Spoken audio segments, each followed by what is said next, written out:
Greetings from the Gold Coast. I'm just preparing for an activation here, and I'll be doing pretty much one of our standard warm-up routines. And one of our people in Dunedin has asked for a reminder of some of the exercises and why we're doing them. So I'm going to go ahead with that today while I'm sitting here for a few minutes. So the question is really, how can we help keep our core healthy and strong? And here we're talking about core muscles.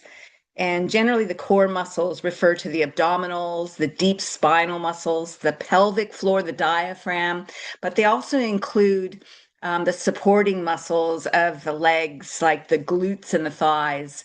So, strictly speaking, I would say the supporting muscles and the core are working together. So when we do squats like this, we're sort of exercising those big muscles, but we can also try to emphasize our core muscles of the abdominal as well by concentrating in the way we do these exercises. So we begin our warm-ups using these muscles. And you might ask, well, why are they so important? Well, they're particularly important in everyday life, but also in table tennis. But in table tennis, the idea, or one of the ideas, is we can use those core muscles in many different ways and create better stability that we can then use for our postural control throughout our days. So your core is the body's central foundation. And as I was saying before, it works together with the leg muscles, large leg muscles, and the glutes. So this can help support the back. And by the way, it's really a good idea to consult your medical specialist. Please remember, I'm not a medical doctor. I'm just a PhD. So I'm just giving tips and information that's based really on the research and experience and so forth. But you always should listen to what your medical doctor tells you. It can these core muscles also power our movements, and as I was saying before, help us stay balanced. And your physio will give you more on that as well. So our warm-up routines use these core muscles and legs in a number of different ways. And when we do these, it's quite important when we do the exercise to always try to keep your chest lifted and your spine long and your pelvis steady. That'll strengthen that and strengthen the coordination of all those muscles involved.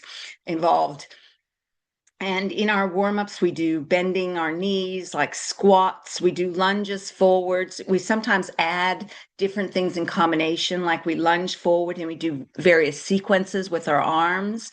And that's something that we can cover in a later video. And we even use like our looking task where we squat low and then we look behind our backs. So all that is using the core muscles. So we try to emphasize the core muscles as often as we can and in as many ways as we can. What's really important here is the concept of symmetry. So we've got a left side and a right side, and we want to really try to keep those in symmetry when we're doing these different warm-ups and so forth, because that will allow us to have better balance and stability, reduce strain on the body, and essentially lead to more efficient movement. Let's take a real brief look at the science, particularly in the last couple of concepts I was talking about. So each cerebral hemisphere, and you know that there's a right one and a left one of the brain, has a stronger influence on the opposite side of the body. That stronger influence is really strong in our hands. So the right cerebral hemisphere is really sending commands and receiving sensory information from the left hand, and the left cerebral hemisphere to the right hand. So that's strongly lateralized. It's less strongly lateralized when we're considering the big muscles of the legs, but there's still some of that influence of the opposite side. So activities such as standing, walking, squatting, balancing, they all depend on both cerebral hemispheres, and they're constantly sharing information. And they're sharing information across this really complex structure. Well, it's a big structure called the corpus callosum, which I'm showing here in this slide. It extends all the way from frontal portions of the brain all the way to the back, and it's got billions of fibers, estimated like more than 2 billion fibers. And fibers is another word for axons, or those pathways that cross. So it's essentially connecting the two cerebral hemispheres so that they can talk to each other and communicate quickly.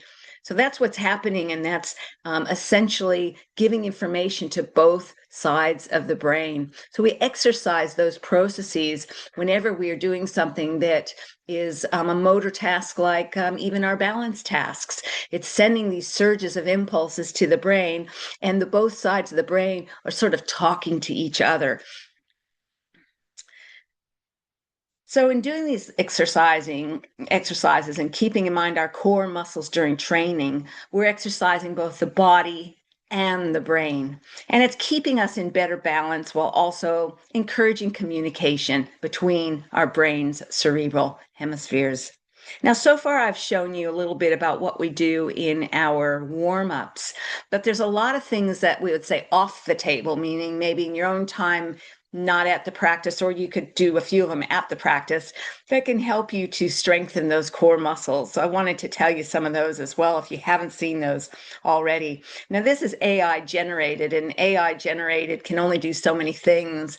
It's not showing the actual motion, but just to give you some reminders of what some of those core exercises are. There's the plank, like you see here in number 1, and where you're just doing a static exercise. And that can help really strengthen those core muscles. You can also do that sort of in a side orientation like this. And then there's various other things, the bird dog, dead bugs, the pelvic floor, where you're lying like this and you're just raising basically the center of your body. So you can do these to get additional strength for your core as well. All right. So exercise is key. Brain health is core, and let's get to it.